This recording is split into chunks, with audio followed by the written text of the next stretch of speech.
What's up? What's the vibe? What's going on? Welcome to episode 3. Welcome to episode 3. Of Siba Selects.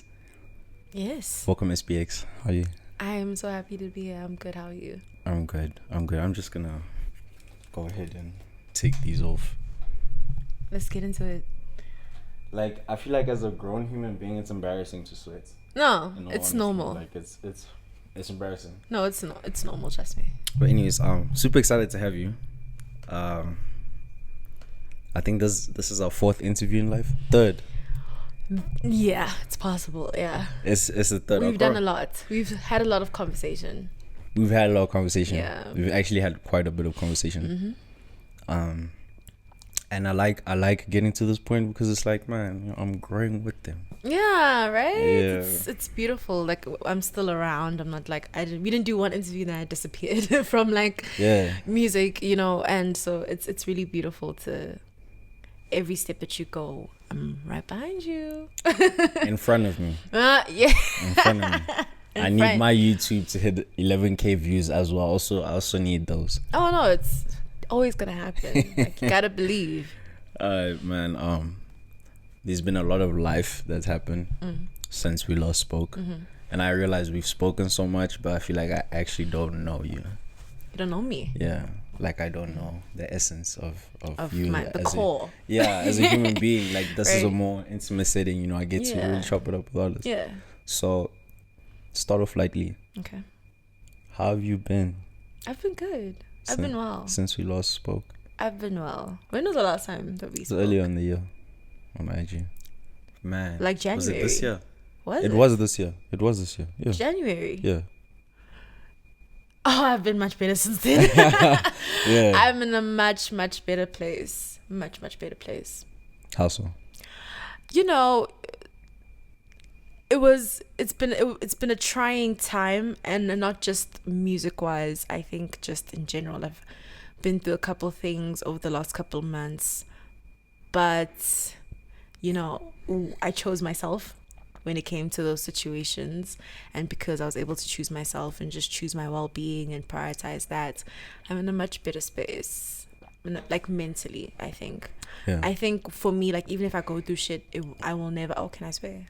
Yes, of course. Great. Yes, of course. If I think for me, even if I go through shit, I'll never like stop working or pursuing my dreams. I think maybe I'll do it at a slower rate, but I'll never stop.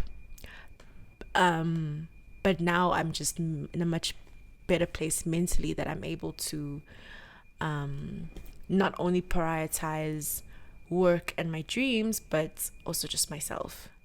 So I'm in a much better space. Much better space. That's good to hear. I really want to dive in today into like the person behind the music. Okay. Because we've delved quite a bit into the music and the stories, and I feel like R&B artists, you guys are kind of forced to tell your story in one way. So now I want to meet the SBX behind the music. Yeah. So how do you think you're perceived in your music? That's deep. I feel like I'm one of the things that maybe it's just an energy thing, or maybe it's just me carrying some weight from how it's always been as a person now as Usmahle. I feel kind of misunderstood, maybe, but not in the sense of an outsider, just in a way that people don't know how to place me. They don't know how to categorize my music. I know a lot of people, like, they call me an alternative R&B artist. I'm not. I may make that music from time to time, but I'm not that. It's not my image. I won't even really say that I'm any type of I'm not genre specific. I think I'm just an artist, and I think a lot of people fail to they don't know how to categorize my music in a world of wanting to categorize things all the time. You want to place people in boxes. So I feel a little bit misunderstood. Maybe that's one of the ways that I'm perceived. I also feel like people perceive me in a way that's not like true. Like, I feel like people think I'm the savage. They think I'm moving recklessly in the streets, and it's like I'm not. I'm not the online image. You know, I know a lot of people don't know me in person because I don't spend a lot of time outside. So they just know what's on Instagram and what's on Twitter, and I think people think I'm that specific image, and I am sometimes, but I'm not that all the time. You know, I have my moments of vulnerability, my moments of tears, my moments of being introverted, being shy, not wanting to talk. I have those moments, but I feel like a lot of the time people think I'm just this bad bitch, and it's like, yeah, but not all the time, you know. And there's the SBX image and the Spahle image, and I feel like because a lot of people don't know who Spahle is, they just know SBX and they think that's all there is to me, the superstar extraordinaire. Which it's not always the case. Yeah, I mean, when once I've built such a rapport with an artist, right? I kind of get a feel for them. I'm very much energy inclined, you know, but not in a bad way.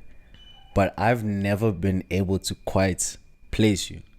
You're the one artist that feels like an artist. Like I can't touch you. Like you know, I never meet Splash. If I go outside and I meet, you know, Manlin Beams, I met Mandy, you know, but every encounter with you, it's not Splash. That's why even when I hit you up or hit Eddie up, I always say SBX because that's who you give all the time. Yeah. Is that purposeful, and does that translate into the music? Would you say? It is definitely on purpose. I think part of it is also just, you know, I've wanted this for so long. I've wanted to be in the position that I'm in and even bigger for the longest time since I was a kid. And I've always had an idea of what that would look like. And so I think there's a wall, not even a wall, but just me kind of protecting that image that I've always had of myself. I never want people to see me as not what I know that I am in my head.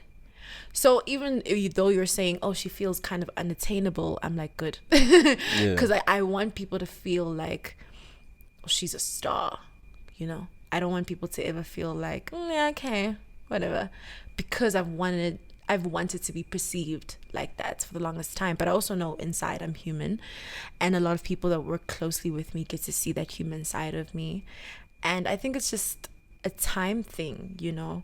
Most of the time I feel for myself I'm Spahle, but that's probably because I spend a lot of time by myself, a lot of time indoors doing my own thing and with my people, and so they get to see Spahle. And you and I have only really communicated on a workspace, so if we're working, all you're gonna get is SBX, you know. And I mean, there's layers to SBX, there's layers to Spahle. It just depends on the kind of person that you are and what kind of way we can feed off each other energetically. But I think for me it's just about protecting that image so much. And it's not even like I force it. I think it's a natural, effortless thing that comes. But it's just SBX is there to protect the image. She's there to protect what I've been working towards since I was 8 years old.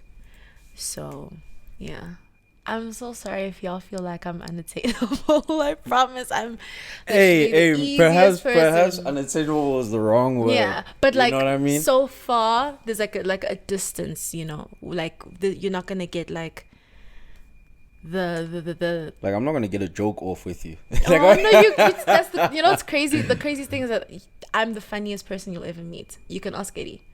I am hilarious. Like, we will bants until the day ends. You and Eddie, actually, now I think about it, are quite the same. In terms of? I know Eddie, the publicist. And you know what? He is so silly. He's not like that image. It's just so crazy. I just love that I'm actually thinking about it. I'm like, man, of all the publicists, managers, like, yeah, I'm not gonna pop a joke off of Eddie, man. Like, you know what's so crazy? He's the one. You can definitely pop a joke off with him. 100%. You know, I was actually thinking about it. You know what it actually feels like? Yeah. The music video that you dropped this year. Which one? There's two. Jews. Okay. Nah, when you're in the guys in the plastic. That's why. Why? That's how it feels. Like, it's I almost see like a you, bit of a, there's the but that plastic layer is the yeah. Yeah, I think for me it's just about protecting the image. Like, I'm so brand image conscious. Yeah. I'm very, like, when I'm going to an interview, I'm going to a performance, I'm very conscious about how I come off, and I never want to come off less than what I know that I am. Yeah. And so if you are seeing that, then I'm doing a good job. I'm doing a fantastic job. But I guess it's not in a way where it's like scary and you can't have a conversation with me, or you can't want to have an interview with me. Yeah. Which is also great, because then I get to have platforms like this and we can speak and people can get to know me a bit more. But, you know, it's just about protecting the brand, protecting the image, and, you know, continuing to be exactly who the fuck I think I am. Okay. Now I feel like I have the perfect angle. Right? To chop this. Okay, great. Chop this up with. Now, I want to know about. We'll start with the brand. Okay. Then we'll go to that core layer. Okay, sure. Of who you are, right? The brand. Let's talk about maybe something you haven't been asked about. The cover art for your projects. Okay. Do you want to unpack it? I feel like even with the music videos, I saw you tweet out something. You're like, hey, I leave little crumbs in the music videos, and I was like, man, you know, we get so lost in the baddie image. You know, there's a lot of artistry going on here. There's a lot of artistry going on. So unpack that for me. Cover art first. For These Songs Are About You Too, or the first one? Both. Okay, I'll start with the first one. Oh, it was such a long time ago when I shot that. I shot that on an iPhone, by the way. Pretty cool though. Yeah. My whole vibe with These Songs Are About You, the first one, was with the cover art. What I wanted was to, because I'm holding the paper and I'm burning the fire, I'm essentially burning the papers that contain the songs. Okay. Letting it go, freeing myself of whatever was written. And I wanted it to feel dark. I wanted it to feel intimate. I wanted it to feel like, I wanted it to really grab your attention. So we have the fire there, and I really like fire. I'm a fire sign, so I really like fire. A fire sign. Which one is it? Leo. Okay. So I really wanted it to have that vibe, and I wanted it to tell a story as well. Essentially with all the burning. So that's what it was for me. And I wanted it to be dark. And then with the second project, it's kind of like the opposite, because I'm more in the light, facing the light, facing the sun. We also shot the second one on film. So, and I was really obsessed with film at the time. I just thought it was such a beautiful medium, and I wanted to really have that on the second project. So there's just like basically a contrast between first project and second project in terms of the cover art, in that there's the dark side and more of the lighter side. And even in the music, there's a bit of a difference with how I did the second project in comparison to the first one. I think the first one is more alt, you know, in terms of like style, beat selection, even though it's hip-hop elements, but it's more alternative R&B, you know, in terms of what the sound is for the first one. And then the second one I played more with acoustics, so it's lighter. And that's why the cover art's a bit lighter, even though it's within the same group of These Songs Are About You, These Songs Are About You Too. It's within the same aspect, you know. It's almost like one body, an extension of the other, just showing a different side of myself. No, I definitely definitely felt it in the way they sound, for sure. Yeah. I think it's interesting that sometimes these things don't click for me in the moment. Yeah. You know, I'm just like, oh, okay, you know, we're getting more soulful vibes now, and you execute it really well. But I really see the I really do see what's going on with the imagery and the sound. Yeah. So I can imagine it's not an easy task to do that, you know, independent, doing your thing. In terms of like artistry from this point of view, Yeah. who really informed that and who really inspired you?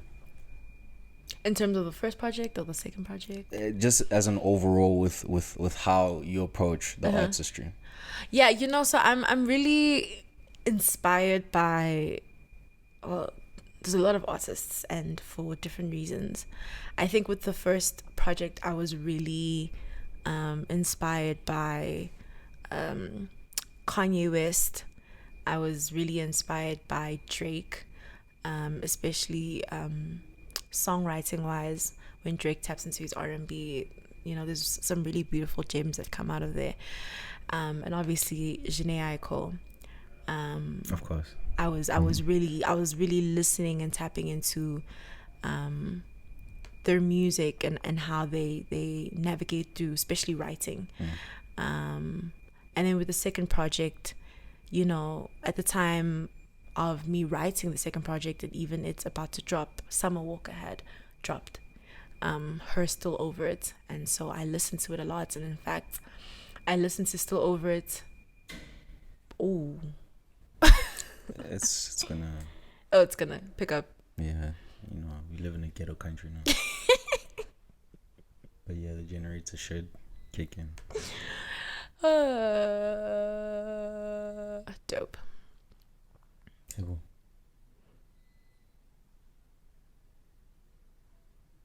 At least there's a generator. Yeah, but like it There you usually go. takes like 2 seconds to kick in. We're still going. Oh, it's still rolling. Yeah, you can take your thoughts from. Yes. I could ask it again if you'd like. No, it's okay. So with the second project, Summer Walker had dropped. I believe she had dropped in November. Yeah. And there's a song on Still Over It called Fourth Baby Mama, and I think I've tweeted this Yes, before. you have. And Got a lot of tweets. yeah, I got a lot of tweets. I was a Fourth Baby Mama. I heard how like she was so confrontational with that project, and at the time I was going through something similar, so it just felt, it was like my inspiration for Dues. Just that head on, I'm gonna tell you the story for what it is. Also very reminiscent of like Kanye West's some of his earlier songs, of how he just tells you a story, and it's not necessarily about it rhyming, even though it can. It's just about telling you the story though. Yeah. So I wanted to be very hip-hoppy about it, but still R&B about it, which is also very Jhené Aiko, because she's known for freestyling, but she sings her freestyles, and you know, she's hard, but she's so like melodic about it. And so I wanted it to really tap into that. And then obviously I wanted to tap into acoustics, because at the time I was performing a lot of acoustics, but I'd never really had a song that was acoustic. I was just turning my 808 heavy songs into acoustic songs. So I really wanted it to be softer with the second one. And so lots of Summer Walker, a lot of Drake, a lot of Jhené, a lot of Kanye, just a lot of people that I've always listened to, even when I was younger. I've carried the way that they move with their music to my music.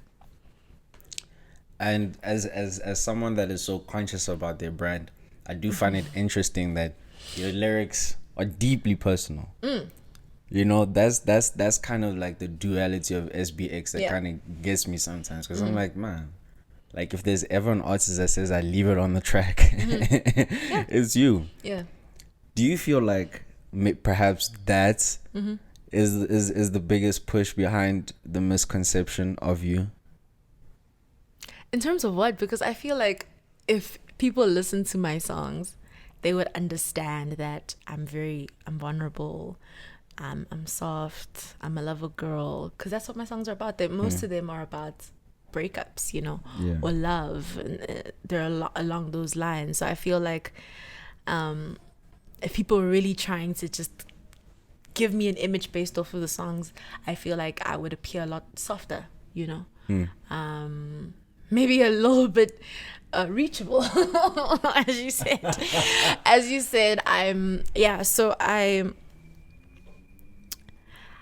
I feel like with the me being personal and leaving it on the track,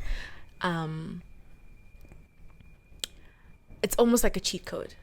Because I know for the longest times when I was listening to music growing up, I loved when people were personal. You know, I loved when people were telling factual stories, and I also loved when there was also like tabloid drama surrounding the song that, I don't know, Taylor Swift, and now we see Taylor Swift. Oh yeah. You know, I really liked how involved, almost became like a reality show, but through the music. And, you know, people love that as well. It connects people closer to the artist when they feel like they know, you know, indaba zakho just a little bit more. You know, they feel like, oh, but she said in the song that, you know, people feel like it's quite personal. And I feel like it's a cheat code. It's the easiest way to gain fans and keep them, because they feel like you're my best friend. I know your secrets, and we share them on Apple Music, we share them on Spotify, we share them on YouTube, and I don't have to go too far. I don't have to feel like you're too far from me. So I think that's why I'm so like determined to keep it as personal as possible. But also, it being personal also has to do with me as well. It's so therapeutic because sometimes I struggle with communicating certain things, like as just a person, and I think we all do. So the music kind of stands as that bridge for me to be able to say what I need to say. And it being like, this is my final statement. After this, I don't care what you have to feel. Like, this is how I feel. This is my story. And the crazy thing is, I know that there's other people who feel the exact same way, or have gone through the exact same thing, and they'll be able to relate, and they won't feel alone. And so for me, it's just therapeutic, and it's freeing to just be able to express myself in that way. Yeah. I mean, like, we think that, you know, you're in like okay, not we, let me say they Okay, yeah, not me. I listen. They feel like you are a human being that's in eternal heartbreak. You know, I mean, it was just yesterday. Was it just yesterday or the other day? Oh, I'm sure it was maximum 2 days ago. SBXR, I have no choice but to write a song about you. Oh my gosh. Hey man. Oh my gosh. And I saw people, they were like, yo. I know. Y'all was so ready for that. You know what's crazy? Like, sometimes I just know what people want me to say. And I know what will get people excited. So I just be saying shit. But it doesn't necessarily mean I'm heartbroken or I'm in a dark place. I know that makes people excited. They're like, yay, more music. But it doesn't necessarily mean that that's what's happening. It just means that I know how to get people talking. That's all. Okay. Yeah. Okay. I think that's a nice slow print to end part 1. Part 2 is about to be lit. Let's go. Let's go. Are you ready? Oh yeah. Yo, welcome back to part 2 of Siba Selects with SBX. Hi. That's crazy. Okay.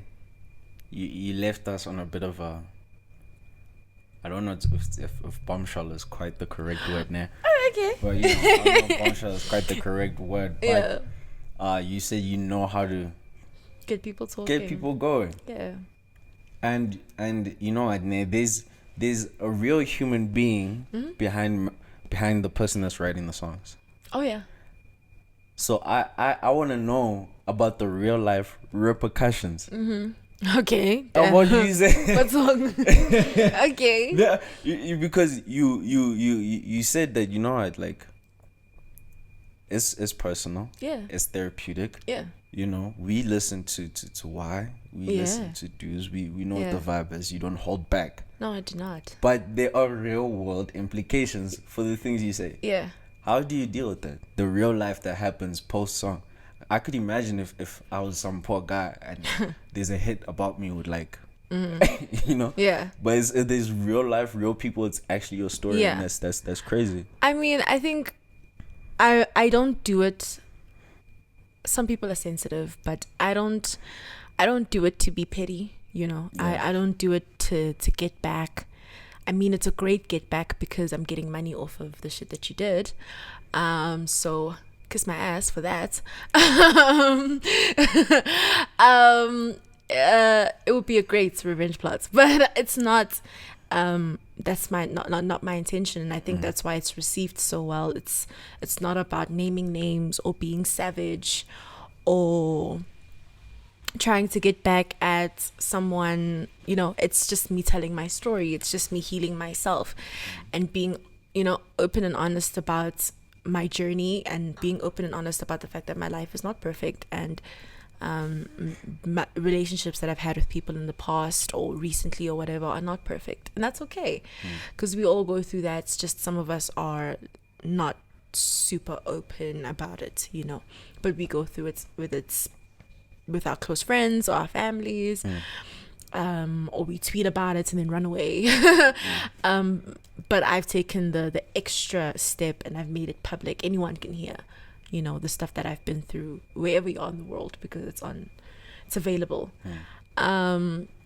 So yeah, it's not about being petty. It's not about being vengeful. It's just about being able to do what I am meant to do. I always feel like these people are put into my lives for a reason, because it's weird how someone can be in your life and then a song comes out of it. Like, I feel like it's all purposeful, and so I'm going to take advantage of that purpose.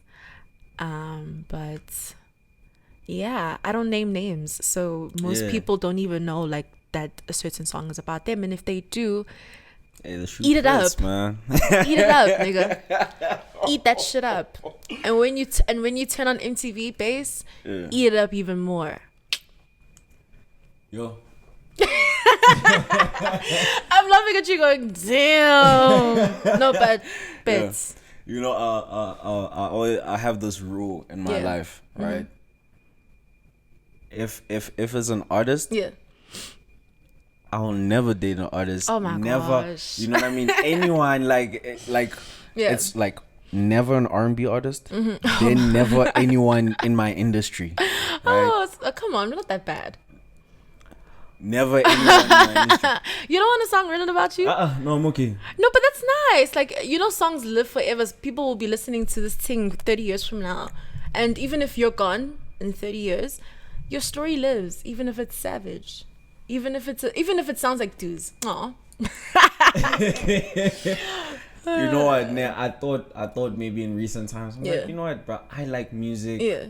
You know, I suppose a woman that enjoys making music wouldn't be so bad. Yeah, it would be that bad. Okay. It would be that bad. It would be that bad. I mean, here's the beautiful thing. You can always, as a person, choose to be kind. You can always, as a person, choose to be respectful of people, especially people that you get into relationships with. And even if a relationship ends, you have the responsibility as a human being to still be respectful about it and still treat someone with human decency. And you'll probably get a really beautiful song from it. Like, think of all the beautiful songs that exist where you're like, shit, I wish someone would speak about me like this. Yeah. But if you treat people like shit, guess what's gonna happen? Guess what's gonna happen? A Taylor Swift album, and you're just gonna have to deal with it, you know? So I feel like, be kind, be respectful, love people, care about them, and you will not get an atrocious song. Well, the song's good. It's not an atrocious song, but you're not gonna get called out on your bullshit, because there won't be anything to call you out on. You know, it will be all love. Talking about the fact of relationships and wasting time now. No. Yes. I haven't even said anything. No, I'm scared, but it's fine. Your brain is already calculating what's going on. Yeah. Don't worry. Like, I respect the SPX brand. You know what I mean? Yeah. I'd never. I'll answer your questions. I'm always strategic about my shit. You're always strategic. I feel like already when I start the sentence, you already like calculating how I'm gonna answer. Yeah. Now look, talking about wasting time now. Sure. I've always wanted to understand the woman's perspective on time wasted in a relationship. And it's part of the reason why I listen to women a lot more. I'm just so tired of niggas' stories. Okay. I've heard niggas' stories in every way. Yeah. So what is it about lost time that strikes a deeper chord within women in comparison to men? I mean, I can only really speak about myself because I feel like a lot of people are different. Like some people don't mind having their time wasted, or it's not that deep. I mind a lot just because I know how much efforts I put into things. Anything. It doesn't even have to be relationships. My career, school. I hate feeling like my efforts were for nothing. And that's a human thing. It's okay to feel like I don't want my time to be wasted. I think a lot of us move feeling like, oh, just do things and don't expect anything back. And it's like, no, but I'm a human being and I also have needs that need to be fed and met. And for me, I think something that's so disrespectful is wasting someone's time, especially when they're putting in their all to something, or they're giving you their time and they're making sure that they're not wasting your time. It's just so foul. It's foul to waste someone's time, and I don't like my time wasted. Like it's a pet peeve of mine, feeling like I have to step out of my way to do something, and it's coming from my heart. I wanna show up for you. I want to love you. I wanna be on time for an interview. I wanna show up to studio, and having my time wasted like that, especially knowing how much efforts I put into stuff behind the scenes, it's just it's not my vibe. And one thing I've noticed going back to relationships is men don't mind wasting time. Men don't mind being with someone for 10 years knowing that I have no, like, I'm not gonna marry this person, I'm not gonna have kids with this person, they're not the person that I have that I'm going to end up with. I have no plans to make that a thing, but I'll still be here because she serves a certain benefit for me, whatever that benefit may be. Men really don't mind wasting time. I mind though, so I don't want people to ever come through to my space and waste my time, because I'm okay by myself. So don't come and now infiltrate my space to waste it. Nah. It's quite a bit of fire in you.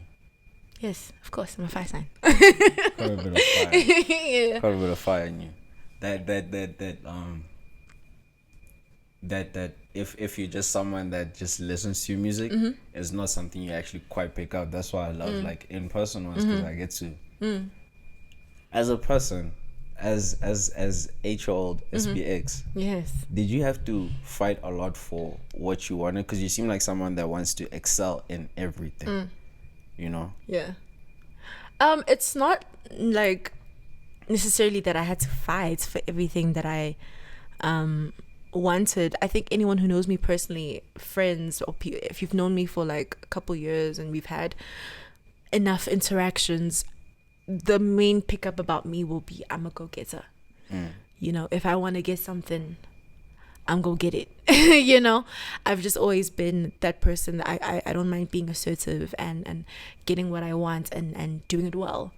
But I was also raised by a mom who wanted nothing less. I'm not calling her out or anything, but I remember this one time I got 99 like out of 100, and she was like, that 1%. Instead of like so congratulations, so relatable. Instead of congratulations, so relatable. And she's gonna watch this interview because she watches all of my interviews, but instead of congratulations on 99, because that's pretty high and it's tough to get 99. It's tough pretty to get it's tough to get like such a high mark. But my mom was so focused on the perfection part of it, and I think in the back of my head I've always just wanted to be the best and do something well, even if I do fall, and it happens a lot where I'll stumble and I'll mess something up, or I won't be my best on that particular day. But one thing about me, I'll always pick myself up, and when I rise I come back 10 times harder, 100 times harder. So it's not necessarily just about fighting, it's just natural for me. I'm naturally determined, naturally ambitious, and when I want something, I will get it no matter what. Nothing is going to stop me from getting what I want. I'm stubborn enough to be like, yeah, this is what I want, this is it, the end. Yeah. So very relatable. On that note, I came from a pretty similar household, and I find that sort of intensity, that sort of drive, I don't think people quite understand that. I wake up wanting to be the best every day, dog. And I've struggled to maintain relationships in all senses because of that sort of fire. It's like either now, I'm putting you down, that's how you feel, or I'm not talking to you. But yeah, I want to be number one. So how's that experience been for you in terms of relationships? Do you still carry that fire in the other relationships that you have? Yeah, I'm so glad that you mentioned that, because as you were speaking, I'm like, that's so relatable for me. When I get into relationships, it's not about necessarily it being the best relationship and it being this, but I've always had an image, even as a kid, of what I wanted, a beautiful relationship to look like. And for me, I've always wanted someone who's like-minded and wants to strive for similar things. If I'm striving to be superstar, I want to be with someone who's trying to be superstar on that level of so that when we walk into the room, they're like, shit, Jay-Z and Beyonce, that type of thing, like that power. But it's not necessarily about me trying to change someone else. It's just, these are the standards, these are the expectations. I really don't want to be in relationships that I feel are stagnant, or the person, like the way that they go about life is very stagnant. They're comfortable, complacency. I'm not about that. I really want, like, let's feed off of each other's energy. And the one thing I've noticed about myself is that when I get into relationships, I might hold a mirror to you, in that there's a certain maybe love that I will give, or whatever it is, that maybe someone might feel like, oh, I cannot reach this. I'm a high achiever in terms of just showing love, being affectionate, and it comes from a genuine place as well. And I feel like I hold a mirror up to a lot of people, where it's like, if you're gonna fuck with me, you need to be willing to go above and beyond, to really have a vibe where it's like me and my person competes to see who can love the most today. And I feel like a lot of people just don't have that kind of fire in them when it comes to relationships, and for a number of reasons. Maybe I don't know, whatever reason it may be, but for me, it's always been a thing of, I'm gonna give you this, and it's possible you will not be able to match me. And not because I'm in competition, it's just how I am. I never want to leave a situation feeling like I gave nothing. I'd rather leave a situation knowing that I loved deeply, I loved hard, and I gave my all, and then I can quit. Because I'm not someone who quits easily. I don't give up easily on anything. Relationships, I don't give up easily. But I would rather walk away from something knowing that I showed up and I showed out. And if you couldn't match that energy, that's on you, boo. That's on you. Before I go to the next question, I just want to say, someone like yourself, I thoroughly enjoy dishing out L's too. What? Ooh, like any game, I would definitely enjoy giving you an L. Why? I just love to beat people. Oh, like you're just like bro, I can cards, do this better. Bowling, whatever. Okay, Jay, just to hand out a quick L to you, just so you can calm down a little bit. That's not gonna happen. You feel? That's not gonna happen. It's not gonna happen. There's no L's this side. We win all the time. Thank you. I'd even ask for your favorite activity. Just not singing though. Not singing. Okay, then it's late because we're gonna do karaoke and watch me beat you. That's what I thought. That's what I thought. On that note, man, I find that personalities like ourselves have a very strange relationship with loss. Yeah. And I don't want to put words into your mouth. I'm just going to leave it open-ended. Sure. How do you deal with defeats and L's. I know you said you rise, but I feel like that was the PRE answer you give me. What was the answer that I give you? That you take a L, you come back quickly. You I mean, there's definitely a lot of truth to me picking myself up. I think I even had a conversation with my mother like a week ago where I was speaking about where I was speaking to her about like there was a subject in high school that I wasn't doing well in, and the previous year and then the next year I got academic awards. I was able to just pick myself up instead of, yes, it was tough. It's not easy feeling like you're failing at something, and especially because even though my mom raised me to be a go-getter, she also kind of raised me to be someone who kind of, and not, I don't think this was an intention for her, but it's the consequences of raising someone to be a perfectionist. It's that when perfection isn't reached, you're very hard on yourself. Very. And it causes sleepless nights, and you feel like you're failing at everything. Your world almost falls apart, and people who are a lot more relaxed about things don't understand where you're coming from, where it's like, this had to work for me, and the fact that it didn't is hurting me. And you're not even thinking about, there's a plan B, there's a plan C. You're just so you're just in the space of I messed up and I cannot undo this. And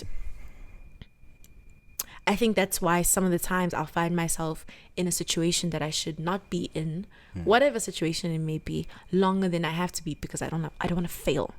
I don't want to feel like no, but for real, like I don't want to feel like I'm failing. Oh, this is not going the way that I want it to go. But the realities of life is that not everything is going to go the way that you want it to go, and you're going to have to fail. You're going to have to learn those lessons so that you can be better for it. And it's taken me a long time to get to that point, because when I was younger, I was so hard on myself over everything, a mark, friendship, like everything, so hard on myself. And even though it kept me determined to keep doing more, it also, like, there was a sense of I was never satisfied with anything, so it was hard to enjoy life.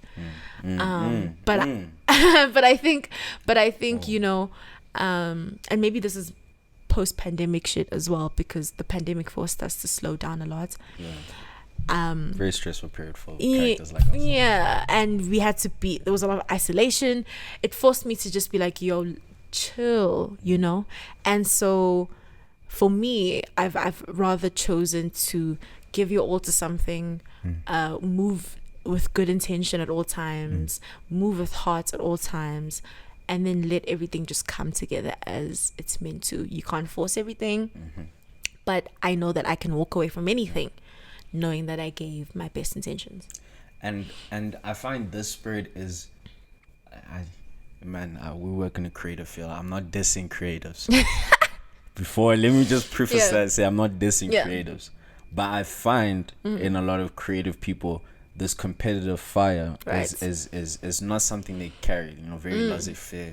I create. I'm an artist. Right. But you have this sort of fire in you. Right. How does what do you think that advantage gives you in creating music and releasing music? Because now I can imagine you like, it has to be better than the previous one. And no one is better than me, so it's me versus me. Yeah. If SBX is not gonna do it, what's wrong? It's not happening. Yeah. I watch a lot of Kobe Bryant's interviews, and I think he's like, his mentality, that Mamba mentality, is just superb. And I try my best to, obviously with music and creativity, it's a bit different than being an athlete, but that competition can still exist, because you can't really compete in the space. It's not necessarily where it's like there's number one, number two, number three. Yes. We're all just kind of doing the thing. Yeah. But having that hunger, that okay, I succeeded at this, cool, I can't be complacent, let's keep doing better, let's go harder. It has its advantages and disadvantages. I mean, I hardly celebrate anything, because I'm always like okay, cool, next, And even with my manager, I speak to him about this all the time, and he's always like, oh, motivating. I'm like, that's great, let's do something else now. Let's top what we just did, And the only times I really get to reflect on my achievements is when I'm alone, at home, and I'm like, whoa, like, why do I feel like I did nothing this year? There's so many things that I've done. And then I think of the time that I've been releasing music. It's so short and I've done so much already. It's like, why am I feeling like I'm not doing anything? It's because I hardly celebrate anything. So I hardly get to be in a space where I'm taking anything in, because I don't, temporary achievements don't really get me excited, because I'm always hungry and ready for the next thing. I think that's the edge, I guess, is that I never want to be complacent. I never want to be calm, chill. I'm always hungry. There's always a fire burning in me to do more and be better and top myself. And I'm my only competition. And I think as a musician, we can actually make that a reality. You can be your only competition, because we're not really competing with each other. There's no space to say that, we're athletes in this game, so we're competing. It's not that, but I'm a mentality. Yeah, it's just about the mentality, though. It's the thing of how hungry are you? And I understand people have their own different ways of doing things. Like some people prefer to be, and it's not necessarily a reflection on their mindset. It's just who they are. They're just a lot more easygoing. I'm just not. I'm not. I when it comes to my career, I'm very hungry for it. Also because I know how many years has been put into it, how much training has been put into it, how much exposure to creativity, and just soaking it all in, how much was put into it. So I'm hungry for it, and there's nothing else that I want to do with my life besides be a creative. So this has to work. So that's how I take it. I have a very I try to take on a very Kobe Bryant mindset, where it's like, why are we celebrating this now? When shit can change for us in 6 months. Like, I can be at the top today and at the bottom tomorrow. Let's keep working so that we never get to the bottom. You know what I'm saying? So that's just how I move. I understand people are different, and I love that for them. I'm just not that person. I think that's a great little segue to I've never had a part 3 of an interview. Oh, we have a part 3. No, but just because of where it went, I think you have more questions. Yeah, love that. Tied up nicely. Okay, cool. We'll be back in a sec. If this was a sport, I'm winning. Thanks. Welcome back to Siba Selects. probably the only competitor that makes me sweat a little bit. Oh my god. Probably the only one. Yeah. Probably the only one. But anyways, back to speaking on the mindsets that you have to have. Have you felt like you've been tested in this industry? Because it's kind of one thing to say I'm like this, but in life in general, life must test you to say are you really the person you say you are? Kanye West goes psycho on everyone. Yeah, when Jay-Z, Childish Gambino, he doesn't care. Yeah. He's always. Have you had your fair share of tests you felt in this industry? Yeah, 110%. I think I get tested a lot. I just don't talk about the tests. I feel like they're personal lessons, but I feel like I get tested all the time, especially with patience. With the hunger comes wanting things to happen now. That need for to get to the finish line. And I think with this industry and just being a creative in general, my patience has really been tested. Just being patient, not only with people, because people move differently, their priorities are different, and then you have to work. The industry is about relationships, and then you have to work with people, and that's another tester. But also just with myself, being patient with the journey, being patient with how long certain goals are going to take. And it's not about the goals never happening, it's just about the when and the where. And I think that's the scary part for me, especially because just being a creative already is just so indefinite. and we're moving so like recklessly because we don't know, there's no security in it. There isn't. And we just have to trust the process. And I don't like trusting the process personally. If I can control shit as much as I would love to, but I've been tested, and I've learned to really let go of the reins, and allow things to exist, and also just giving certain responsibilities to other people. And I think that's why I have a team. I'm someone who prefers to do things by myself because I feel like I can do it the best. But I also know that, there's so much strength in multiple brains coming together in a team, and like-minded people, and it just makes everything times 10. So I've had to really learn that lesson of collaboration and how beautiful it can be. And it's not about, yes, but we know you can do things by yourself, but don't be afraid to just give the responsibility to other people who are on the same page as you are.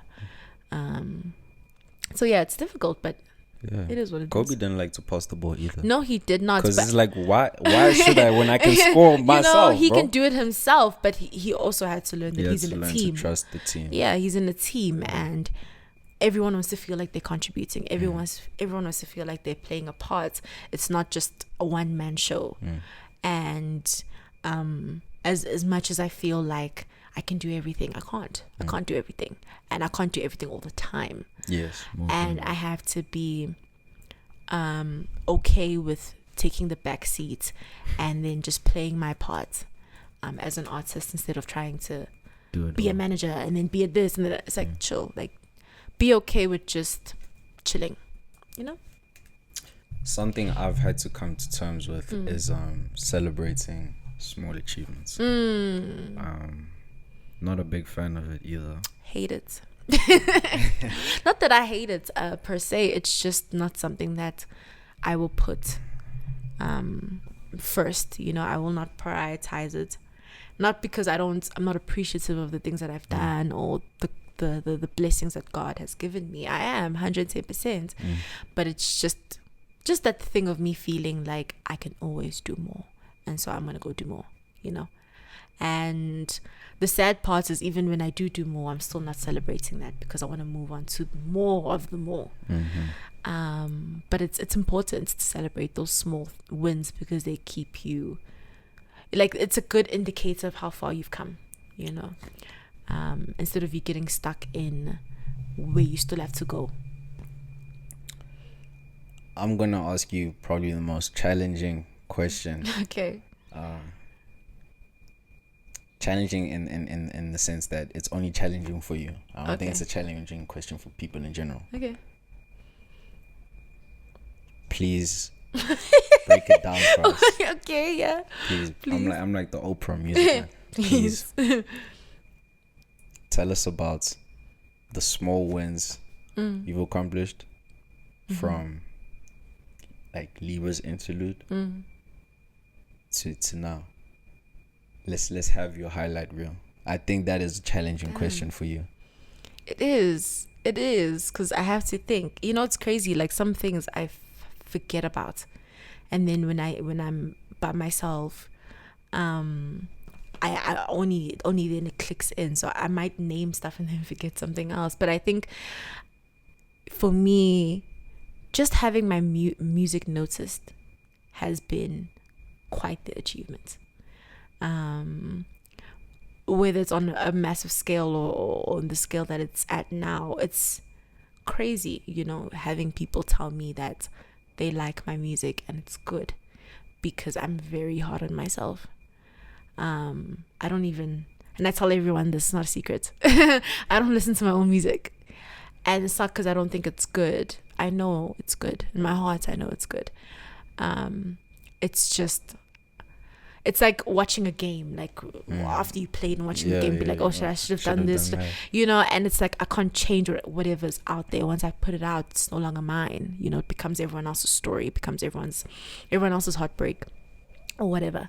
So I can't really control that, but having people just confirm that for me is just tiny, but it makes all the difference. And also just having people that, really, I don't know if this is a good word to use, but gatekeepers. Not gatekeepers, but yes. But like people who've been in this industry 20 plus years, and they know everybody, and they have the tools to put you on. Having them notice my shit, like Slicker or shit. I literally forgot his name. Shout out all the curators. I literally forgot his name, but he works at MTV Base. I think he moves to Universal now. But just having all those people just see me and even come to my shows, like go out of their way to see me, to watch me perform. It's been tiny, but it makes a difference, and it confirms so much for me, because no one's taking time out of their day just to go see anyone perform. Like, you know, no one's taking time out of their day just to write about someone, or to repost something, or to put someone on. They're not doing that, especially if they have nothing to gain from it. Exactly. So it's been really beautiful. It's tiny, but it's reaffirming for 8-year-old Siba, who wanted nothing more than to have this and more. So yeah. Also the interviews here and there that I do with UK blogs, and you know, I had American producer and singer-songwriter Ali listen to my music. That's crazy.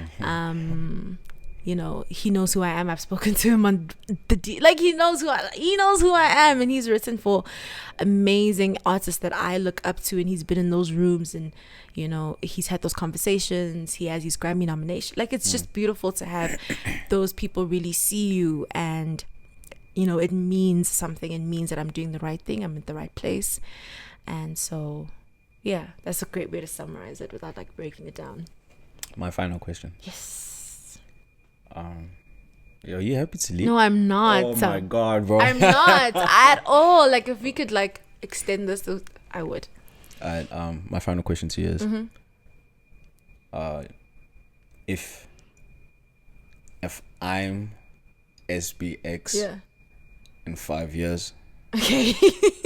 Yeah, so imagine me as the baddie. Okay. In 5 years. What would you like to say to yourself? I'd like to say you did it, girl. You did it. Congratulations. Keep going. Also, I'm sure Drake has your number by now. Hey, look, a champagne party hits you up, man. I'm sure you and Drake have a feature already. So, so congratulations, you did it. Keep going, and just don't forget to take it all in. Take a break as well. It's not all work. There's the fun side of it, and so don't, neglect that part. Indulge. Not too much though, but yeah, you did it. Congratulations. Okay. 5 years. That's like 27. Okay, yeah. Oh, definitely, yeah. Yeah, it's not bad. All right, man. Thank you so much for putting me through and sharing your story. I really appreciate it. Thanks for having me. Yeah, this platform exists just so artists like yourself, I feel like there's such a big story behind the music. So many tales behind the talented people. So I really, really love doing this, and thank you for opening up with me. Of course. That's a hell of an episode. Yay, that's a wrap.